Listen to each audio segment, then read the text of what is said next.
Ayun lang.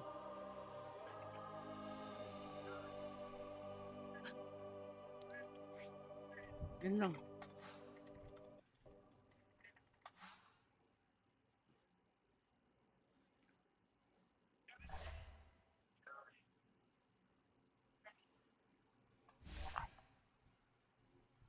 Nangyari.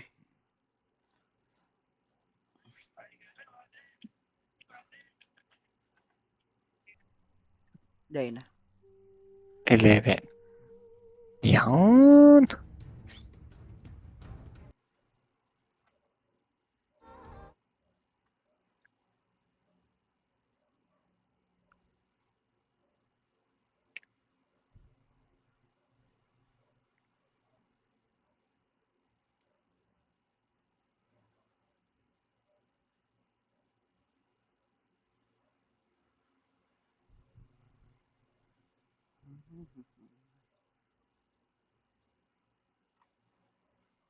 Execration versus Nemesis. Okay to. Nung Lycan, if you're gonna be using it as a safe laner o carry Lycan, sobrang rare. So yung Chen, mas gusto ko sana yung Chen for him, but wala. What can you do? Naban. Pero ito yung sagot nila, like sa mga heroes sa Timber or sa Enchantress, they go for the Jakiro. Actually, yung Jakiro nakita ko nga sa mga ibang tournaments, bumabalik to eh. Ang nawawala is yung Dawnbreaker. Yung Dawnbreaker hindi gano'n napipick. Pero tumataas yung pick rate dito sa sa Jakiro, which is okay naman. Nakita naman natin kanina with our previous match kung ano yung pwedeng i-offer ng Jakiro sa team fights, di ba? Crucial din naman yung Jakiro. Kapag nasa right hands talaga yung Jakiro, you know that it can You provide really the should team prepare fight. for battles. The laning pa lang naman eh, liquid fire, liquid frost, sobrang lakas niyan, pero why not combine that with the Tuskar? Uncontested pa rin naman, palagi naman, not really uncontested, unbanned. Palagi naman napili dito yung Tusk. It just provides you the same, and now with the Troll Warlord, ang bilis ng pick dito na execution, parang wala pang 10 seconds na lalabas na agad sila ng pick. I think okay lang kasi Troll is actually good against sa supports na to. Sa task and sa Lalo sa Jakiro. even sa mas safety itong like okay rin or better yet makalaban yata ng like tapat sila ma-force sila na na i-offlane tong Lycan kasi better match for their core o dito sa Jakiro, Jarakal. Tapos naglain lang sila. So ito yung parang core disables Except nila. with mice Especially and a sa chameleon. Lycanthrope na But the sabihin na natin possibilities for kasi, combat diba, were once it pops much it, the same. Yung ultimate niya, yung shape shift. Yung mabilis manakbo. So meron kang voodoo, meron kang urge spike. So, tapos meron ka pang insta burst like yung finger flip, diba? Tapos meron kang Tama ng Inverso, FPS ko. may wording dead. So you can let's say guaranteed burst, something like that, diba? Eh kung mas may pa ng call, hindi na talaga makakaalis yung yung target nila, especially nga itong Lycanthrope. Punch. Team Nemesis now looking for, you know, that mid laner na kulang pa naman as well as possible pause one. Nako. Ni Cards kanina. May matigas pa ang ulos. Pause one ng ating Lycanthrope. Pero it's hard eh. It's very, very hard. Sobrang daming kailangan i-factor in para mapagana niyo to. Especially nakalaban niya dito. Timbersaw, sinabi mo rin kanina na it's an immediate counter for this Lycan. So probably let's assume na pause 3 na agad to ng Team Nemesis. Ano nga pa pwede i-combine dito? Weaver, ang sagot na dito, ito na nga ang pause 1 probably for Team Nemesis. And now let's go for the last phase of banning, Calbs. Very interesting yung mga picks ng dalawang team. Medyo may pang burst kasi and may pang control din sa sa Dalawa dyan ah. sa execution. They have the Lion. So may Nag-aaway. kagad sila medyo medyo risky but we'll see kung gagana. Safe lane na to eh. Ito na yung safe lane Weaver and we're still waiting for Landit niya yung punch. Pero first pick Lycan, so last pick dito execution. Kulang na lang ng mid laner dito, hero ni Weaver. First blood. Come on, Kasi may group sila. Nandiyan pa yung group. May Storm, may Ember na mga... Alam mo, marami-rami din yung hero to si Hi, hi, hi, hi, Si hi, Mac hi, actually. hi. Hindi ko alam kung i-mid na, pero I don't think mid na, Timber. So I think he's gonna go for... Nemesis. Already medyo nagkakaroon na agad. Jing. Nagpapakitang Aray ko. Aray ko. Pero Yun nga yung sinasabi natin eh. No? Itong game na to, parang, actually for me, parang 50-50 pa rin in terms of draft. Whoever starts good, talagang malaki yung chance manalo. Especially sa ganitong klaseng draft. Si Mac against sa DK, parang 50-50 lang. I think kaya ng kaya sa lane ng Ember yung Dragon Knight ng execution. Pero pagalingan na lang talaga mag-dot. Ganun naman talaga sa mid lane, pagalingan na lang mag-dot. Raven off lane, tas mag-ano siya. Okay, Domi. Domi. Yan, no? I don't think magdo-Domi tong itong Timber. Sobrang labo Okay! Akala ko magdo-Domi, pero sobrang labo mag-Domi niyan. Okay, nagpakita si Sword Nakuha, nasilat ni Sword yung bounty. That's 3 bounties. Tatlong bounty yata makukuha ng ng Nemesis. Tingnan lang natin. Sword Jing nakakuha ng Oops, doon tayo. Okay, nag-crush daw. Nag-crush siya si Polo o si Raven. All ends up sa ating execution in just the laning phase for both of these teams. Very high in the market, especially dito sa Weavers or Warlord. Good aggression in terms of, ano nga ba to? Really rotations, mas maganda siguro for Team Nem. Pero, nga sila sabi niya, it's all 50-50 from the start of point. Hindi lang natin kung ano nga ba ang mangyari dito. Pero, flash news, kung di nyo alam, execration, tama nga ba, Kads, wala sila sa Pilipinas right now.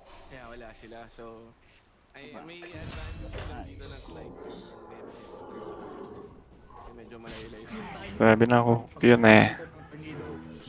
Back na ako mid. Sige lang. Mula dito sa engine. Ang crazy lang din na Sige, lahat ng malasit support for both teams sobrang activated here in mid that they have now the advantage. 3-1 ang ating scorelines of these connections. Pero sa mic check muna tayo for good sign. It's going to winning.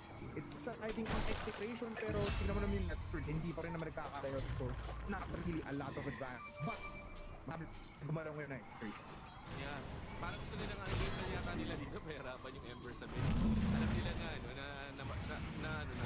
pick up siya earlier. Then i-punish ulit kasi walang TP to eh.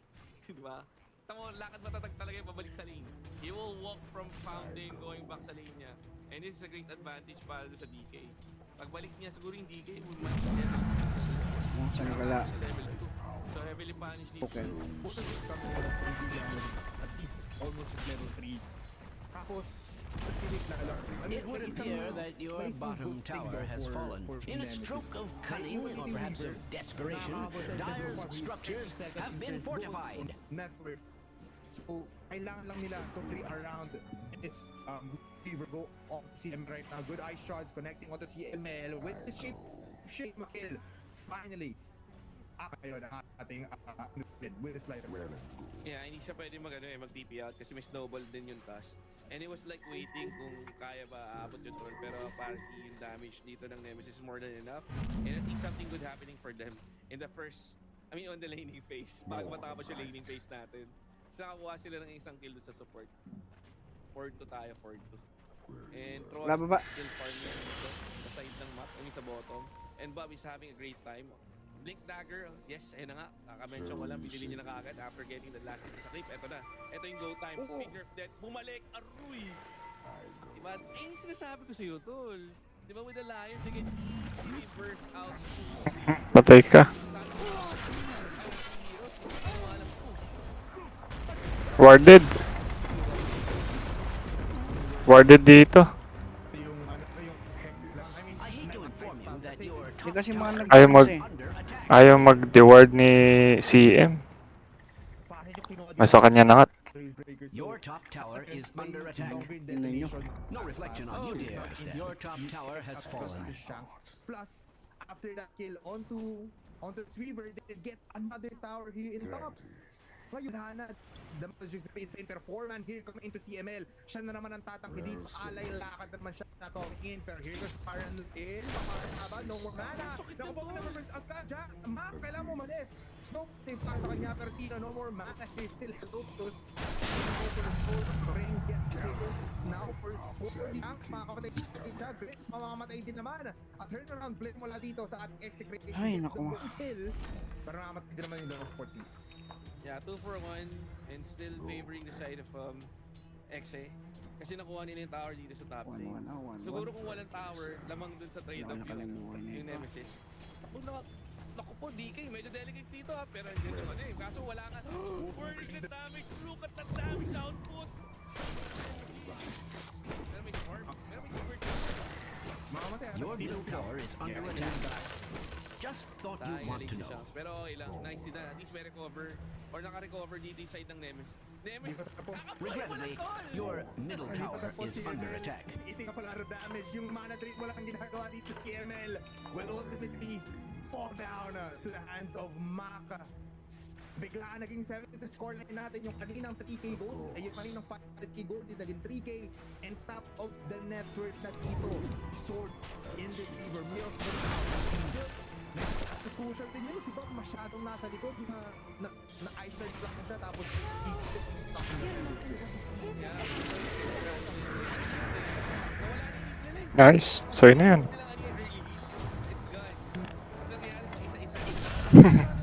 Ah, naglalag ako? For Troll Warlord. This'll come in handy. Yung troll din mama, scary din to eh. Lalo na pag nag-late. Kaya nga ano eh.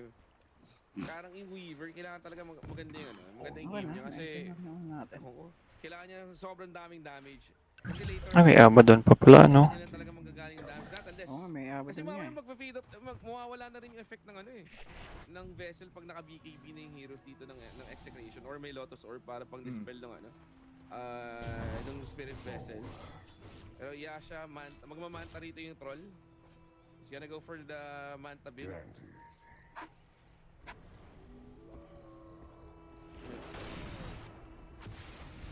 Kasi papasok pa rin naman si Jing, still has that Si Trax, oh.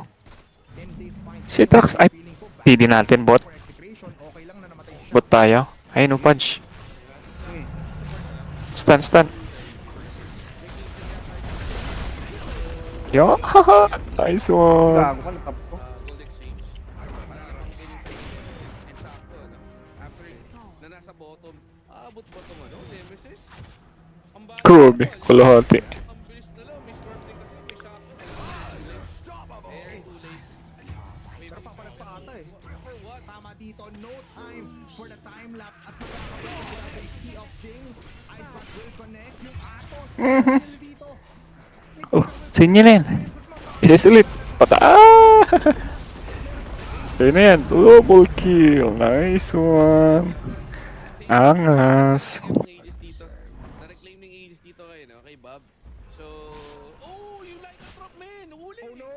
May vision Freeze kasi din! tol. May vision yung X, kaya alam nila. Tinakbuhan pa. Sa bottom, side out. Dyer's courier Mhm. has been slain. News of the death is expected to travel swiftly. Ang ganda ng vision ng X, eh. Yung manis dito. Yung side ng Nemesis. And the lead keeps on growing na. 20,000 network each na for execution. Naglalag ako. Eto na, there's still more. Bala kayong mag-usap dyan na dalawa. Kung wala silang Aegis. Huli lang. Bueno, Bob. Jumping in. Jakiro kaka-respawn lang neto pero Mac trying to save his teammate. Mamamatay pa si Jing. And two supports now still has buyback though. Pero Glepner now will connect onto 2. BKB yung Hawk. Wala silang crit dito so they need to back off. Remnants connecting onto 2. Wala silang damage. Anong gagawin ng isang Ember Spirit kung wala ka ng mana? Kung wala ka ng Skadi na. Kakayuan ka na lang. Palos the first stack. Blocks the Weaver. No more buyback. And they call GG. That's execration. Taking the sloan against Team Nemesis. Grabe naman yung X, mainit yung X eh. Dito nila pinuhos yung frustration dito sa game na to. Kahapon no, ngayon dito sila nagpakitang gilas. Yung nagkasala yung Nemesis, nicely done. Nicely done coming from execution. And, ayun, one word, na-outlast nila rito yung Nemesis. Ayun nga yung sabi ko diba, parang Brace yourself for sad still tidings. not on the form Radiant's na parang courier has unlike been nung, last slain. AI. And again, sabi ko gusto ko bumaki pero execution and proving that they have better and they were able to outlast Ay! Nemesis dito sa best of 1 Ay. series na to. Sayang. Huli ako, ah. Kasi kanina malambak na especially nagkaroon na ng vessel yun. Si Mac on the effort but apparently hindi pala enough yung vessel na yun. yun. They needed more. Especially sa... Ang ganda rin ng itemization Wala dito. naman ng siya, ano, buong, akin ba? execution, especially with the Gleipnir pick-off mula dito. Patay na si Rosh. Dito nga kay Tino. I do Baka si AM kanina. right now. It's just actually crazy. Kasi siguro nagugulat yung buong mundo kung gaano nga ba ang ganda ng ating first 4 matches of the day. Pero Cavs, grabe yun. I did not expect na ganito, puro back and forth yung makikita nating matchup for this day. At hindi yan. I mean, yung mga matches today, it was exciting. And may mga matches tayo na may na-turn around. Sa Tekla, di ba? Na-turn around yung Tekla, natalo pa. Parang kala ko, panalo yung Tekla. Parang throw na lang nila eh. Pero ito yung mga classic builds na gusto panoorin ng Dota 2 fans or Dota 2 fans. Hindi yung mga one-sided sa Gaza mode. Saka ano, Ganda. yung mga top zones ang mananalo dito. Even Fugos, actually, nakita natin nag-struggle a little bit. Pero at the end of the day, sila pa rin nakakuha ng on the outside. Pero Cavs, what an amazing way to start the Friday dito sa ating online broadcast. Ngayon, nakikita natin natin dito, possible Region muna ako. pero in this mga kita ka natin kung ano nga ba yung experience of the journey ng ating dalawang teams. Any thoughts after those 4 matches? You think na ano, after The enemy's this day middle tomorrow, ba barracks naman ang has team or fallen. will it just be staying lang with Dota? For these 8 Well, possibly may mataas na chance na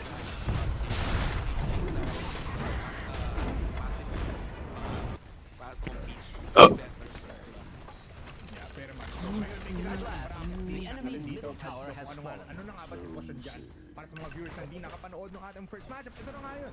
From Kinakahoy na namin. The enemy's top tower has fallen. There, your bottom tower is under attack. Game, pero match number 3, match number 4, ano naman nakikita mo dyan, Caps? The enemy's top tower has fallen. Your bottom pat yourself on the back. The enemy's top barracks has fallen. Your bottom tower is under attack. Does this happen a Knowing lot? that kaya talaga i-hit na si Mina. Tung. Nice one. GG. Looking forward to seeing kung sino nga ba ang foregone gagawin. conclusion, Of course, I should makikita think. niyo dyan is very much interesting. Painit ang ating labanan. And finally, malinaw na. Kasing linaw ng mata ko yung aking camera. Cavs na ko po. Kailangan ko na rin ata mag-shave ng buhok para mas malinaw yung lalabas sa akin dito. No? But then again, mukhang makikita nyo rin ang ating mga players for tomorrow. And again, simula pa lang naman to. But before that, gusto lang naman paalala sa inyo na meron kaming mga curveballs na pwede ibigay sa inyo. Just like the big screen, bigger curve coming in from the X34. Conquer the curve with the Predator X34's Infinity widescreen. That is your possible new battle drum. Dive into the abyss, wreak havoc, and claim victory. And syempre, kung gusto nyo makakuha niyan and get the competitive edge, it is available at the Acer Predator Concept stores, authorized resellers, and as well as the online, the Acer online store. Pero hindi lang yan nagtatapos sa X34, meron din tayong X39. Yeah, of course, master game with the Predator X39's expansive display. Every war is an epic and every frame is harmony and hurts. Yeah. Launch into the abyss, unleash your destructive power and reshape reality. So, makakakuha kayo niyan or makakabili kayo sa Acer Predator Concept Stores, authorized resellers, or the Acer online store. So, huwag na kayo huwag na kayo patutumpik-tumpik pa, di ba? Kasi ang bilis maubos niyan, I swear. Yeah. Tsaka malapit na mag-Christmas, why not get yourself or get someone an early Christmas present na feeling ko naman na alam ko naman, hindi kayo matatalo kapag Predator ang pinili nyong brand because that is the number 1 here in the Philippines. Why not go for that? Pero right now, it's time to wrap it up, Cavs. Any final thoughts pagdating sa ating game number 1, sa ating first day, bago ko i-throw it off for a greater outro? Oh yeah, of course. Big shoutout sa mga Dota 2 fans, sa community, Dota 2 community dito sa Pilipinas for staying or watching simula nung nag-start tayo, di ba? Anong oras na? It's almost 10. Actually, it's 10. We can consider the time as 10. So thank you and we'll still hoping for your support sa rest ng tournaments ng Predator League. So kita-kits tayo bukas, guys. Simula pa lang naman yan bukas. Magkikita ulit tayo for our day number 2. Big shoutout to Predators, lahat ng boss natin dyan for TNC Events, TNC Production. Everybody's that's watching. Mag-abang-abang kayo kasi iinit pang laban. Magbabalik po or see you tomorrow para sa second day ng ating Predator League 2026. This is the Philippine qualifiers of Dota 2. See you next time.